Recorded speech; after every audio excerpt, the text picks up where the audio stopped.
We are just a few hours away from selecting our Republican and Democratic candidates who will run for election to our governing offices in November. This is a primary election, leading many to ask, can you only vote for a candidate in the party under which you're registered? The answer is yes. For the primary voting, that is, but not in the general election. Hinds County Chairman of the Republican Party, Pete Perry, explains. Gotcha. Okay. Because you're voting a secret ballot. When I go in to vote tomorrow, I've got to go to either the Republican table or the Democrat table, and I'm going to get a ballot with Republican names on it or Democrat names on it. But when I go to vote in the general election, I'm going to have a ballot that's going to list governor, Republican, Democrat, and an independent, and a constitutional party, and I'm going to vote it in secret. So I'm going to vote for whoever I want to. And the same thing when I go down to lieutenant governor all the way down the line. But in the general, they can vote for whoever they want to. They can vote for a Republican for governor, and a Democrat for lieutenant governor, and an independent for auditor, whatever. In the general election, they can do whatever they want to. But in the primary, you've got to vote either Republican or Democrat. And in the runoff, you've got to do the same thing you did in the primary. So here's where the confusion comes in.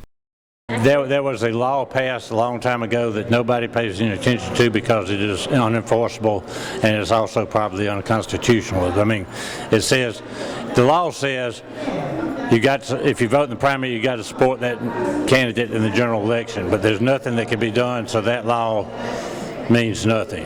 We are here at the Hinds County Election Commission office in downtown Jackson. I'm walking through a corridor that is full of bags and busy people. These bags will be distributed this evening. There are about 108 for each precinct that they're going to. The bags contain the things that we need to vote, like ballots. And I want to remind everyone to, if you're going to the polls tomorrow, flip over your ballot because there is information on the back that sometimes gets missed. Also, you cannot vote just anywhere. It must be where you've registered. How does one find out what precinct they're supposed to go to? If they don't already know, they're going to go to the same. Excuse me. They're going to go to the same place where they've been voting. But if they don't know, they can go to the Secretary of State's website and look it up.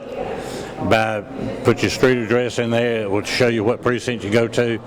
If you want to know the location, you can go to the Hinds County Courthouse Election Commission website, and it shows you where all the precincts are located. Okay, wonderful, easy enough.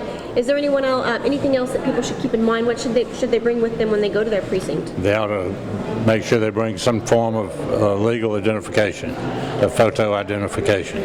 Perfect. And this is happening from 7 a.m. until 7 p.m. Exactly. County, yes, right? So remember, polls are open from 7 in the morning until 7 in the evening. Make your vote count and your voice heard. In Jackson, Tara Thomas, WJTV 12.